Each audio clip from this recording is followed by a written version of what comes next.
So this is a quick review of the Hantek 6022be, and we're going to have a look to see if it's any good for automotive use.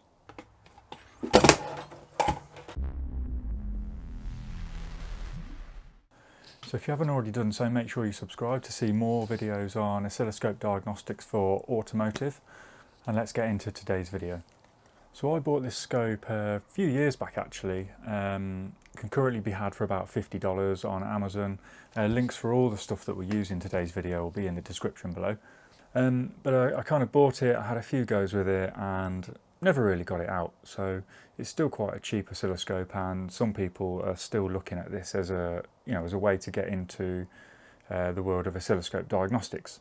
So is it good for automotive use? Before we get on the car, we're going to have a look at what you get in the box when you order one of these scopes. Quick look at the specs, and we're going to compare that to my current favourite, the 2204A, which can be had for about $100, maybe a bit more now. And then we'll get on the car, we'll have a look at an air mass signal, we'll look at a piezo injector on the diesel engine, we'll do a relative compression test with the Hantek amp clamp, and also look at CAN bus, which is probably one of the biggest tests for an automotive scope. So it is worth noting that Hantek do market an automotive scope already. It's the 1008C, so 1008C. There's also a B. I think the only difference between them is the level of equipment you get with them. However, I didn't go ahead and buy that scope. It's an 8-channel scope. It's only $100, but the reviews I've seen on it so far, people have struggled using it with Windows 10. People have also had issues when they've actually loaded the scope up with more than 2 channels, and it's saying it just can't really cope very well. So I didn't go ahead and buy that scope. I suppose there's a reason that the 8-channel scopes are the price they are for a proper one, like from PicoScope or eScope. There's quite a lot of processing to be done connecting all those channels up. So this is the box it will come in, Hantek box indicating which scope you've bought. And in there you get the scope, we'll have a look at that in a minute. You get this USB cable. The USB cable's actually got 2 ends, and what we'll find is it only works with one of them. So I did a bit of research on these cables and found that they have been used for other components like hard drives, where they haven't been able to get enough power supply through one cable, so you actually plug 2 in to get enough power to run the unit. However, this does work with just the one cable connected. You get 2 of these leads, so not the best for automotive. If you're going for automotive application, go and get yourself some of these. These are also made by Hantek. These are Hantek Automotive oscilloscope leads. Again, links are down below. And they just allow you to connect up the back probes and the back pins and other accessories like that. They can be had for about $10.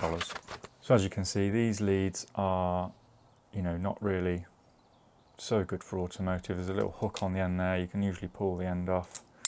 That's as much ground cable you've got. And you get a similar lead with the cheaper PicoScopes. However, these don't look as good a quality as the ones you get in the PicoScope kit.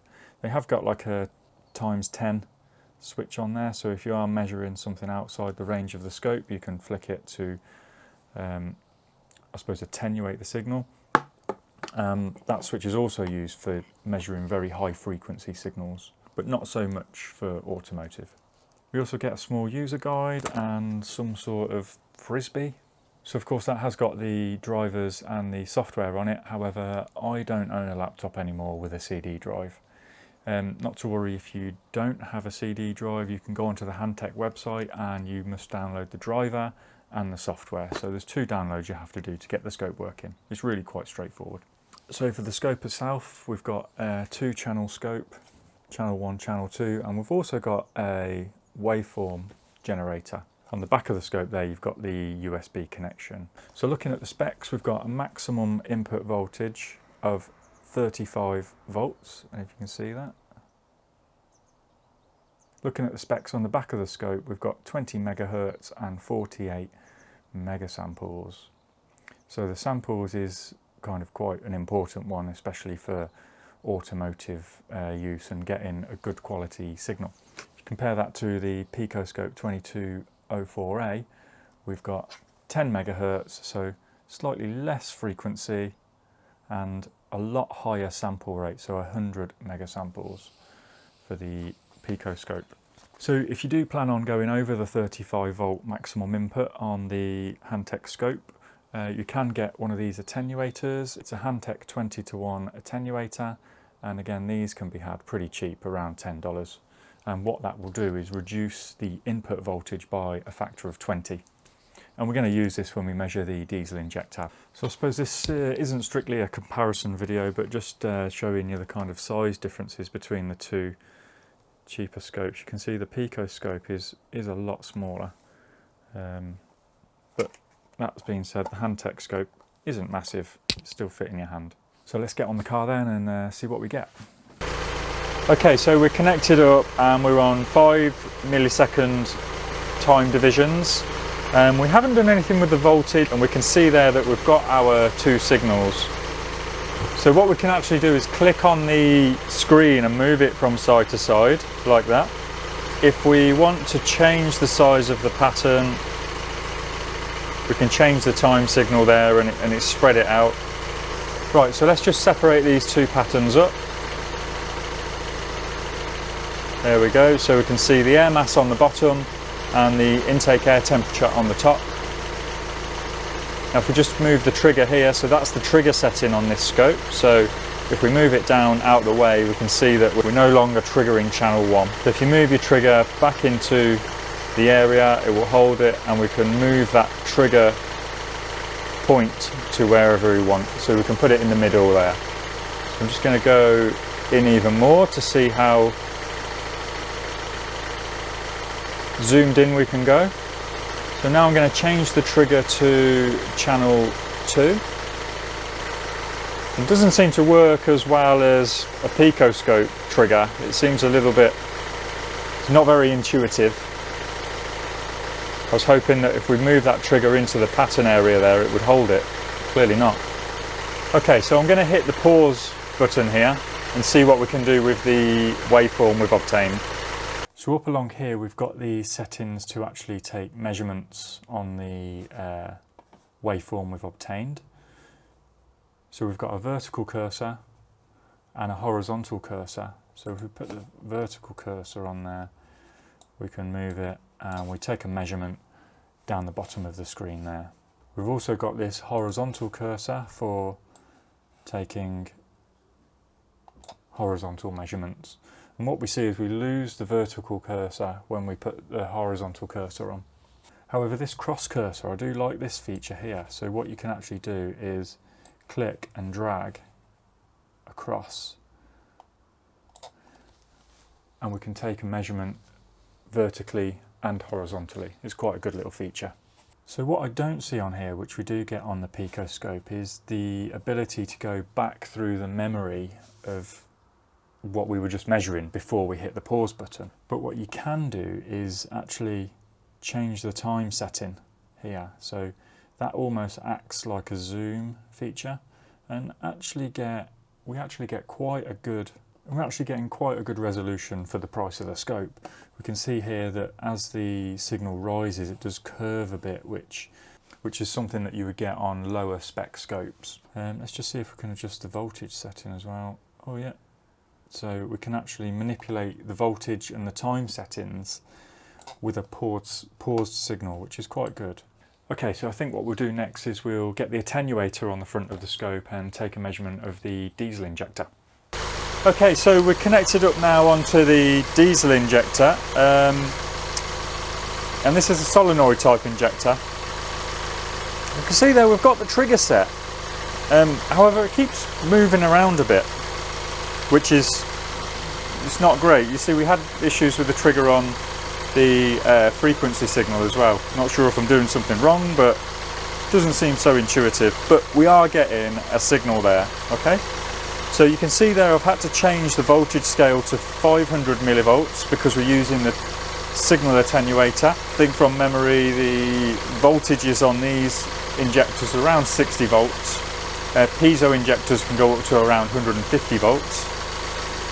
So trigger there is not, you know, if we move the trigger around, it is doing something, but it's not not quite picking it up as we might hope. So it is triggering it because we can move it around, but it just keeps dropping off. So let's pause that and see what we've got. Okay, so yeah, we can actually scroll through the data there. See, it's not the easiest to use. Okay, there we go. Okay, so we've got our injector pattern there. We're losing the spike off the end because of the voltage scale that we've got there. But there's our initial voltage to open the injector, and then it does a PWM signal to keep it open. So we've got a signal there, and it's not too bad. Okay, so although we've got this pattern on the screen, it does look like that we can move it up, and we've still got the rest of it underneath there. We have got this save function here, so let's see if we can save it. Hit save, save channel 1. We'll hit the load data icon, and there's nothing there. So all it seems to have done is saved a text document. I'll be honest, I'm not too up on this Hantek software, so maybe you can let us know in the comments how you use that save function and what it does. So let's try a relative compression check. What we'll do is use this Hantek 650 current clamp for this test. I do have another video of me using this with a PicoScope for a similar test. We did a compression check on a Fiesta 3-cylinder.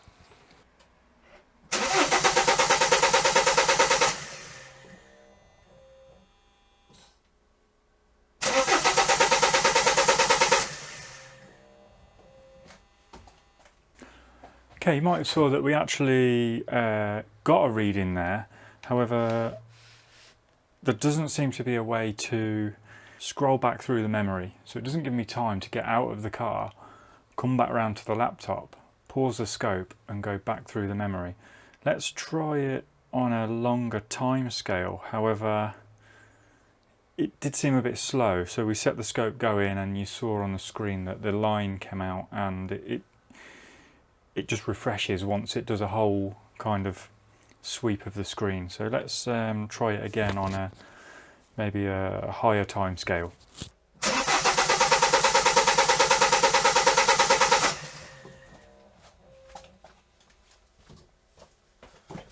Gotta be quick.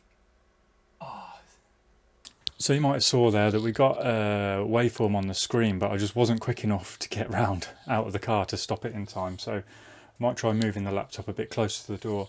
The only problem with these Hantek kind of components is the USB cable isn't very long, and the cable for the amp clamp isn't very long either. So it's not like I can sit in the car with the laptop on my knee and then just stop it when we've got a waveform. So let's give it another go.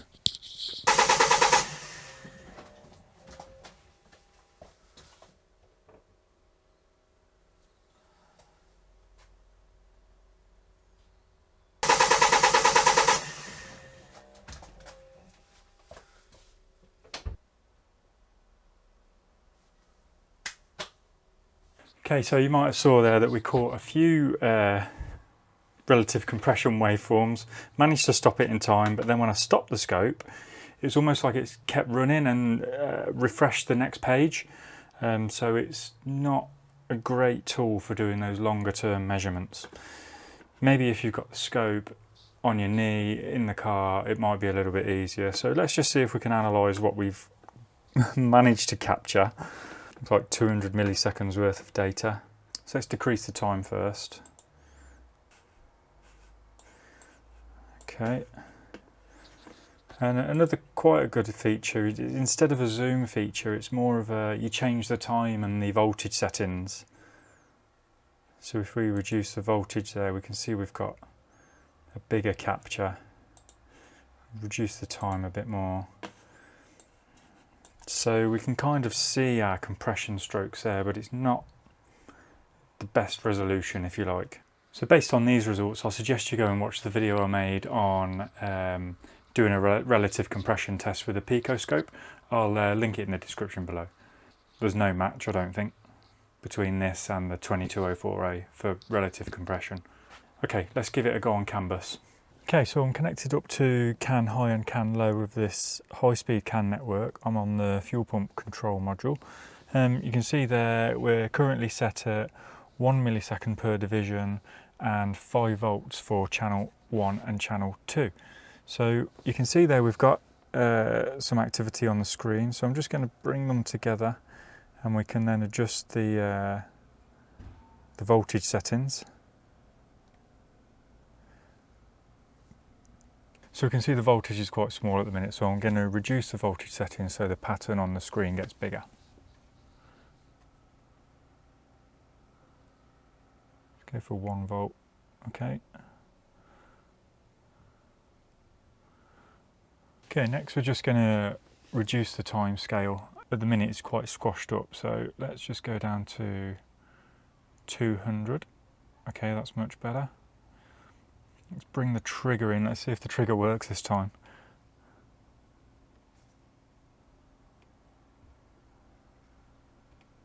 Can't seem to suss this trigger out. I don't know if it's just not working unless the trigger is off the screen. Okay, so I think the issue is I just can't find the trigger point.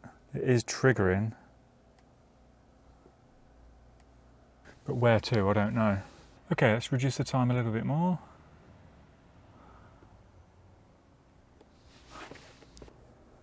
Okay, that's not a bad image. Although looking at how the edges are triangular, that tells me that the sample rate probably isn't so great. So certainly, again, I know I keep saying it wasn't a comparison video. Go and check out the videos where I used the 2204A. It's much better than this. But hey, you know, for $50, you've got a scope that will pick up canvas. So I think some of the features that let it down for me is the ability to scroll back through a memory buffer, which this one clearly doesn't have. The trigger, maybe I'm using it wrong, but it doesn't seem very intuitive. It clearly was triggering to something because we could move the pattern around, but I couldn't find that center trigger. Longer term measurements, so if we want to do a waveform over 5 seconds, you saw the problems we had there trying to capture a compression test. I think as I have ended up comparing it to the 2204A, it's only fair that I point you to that video. So go and check that out and see what you think.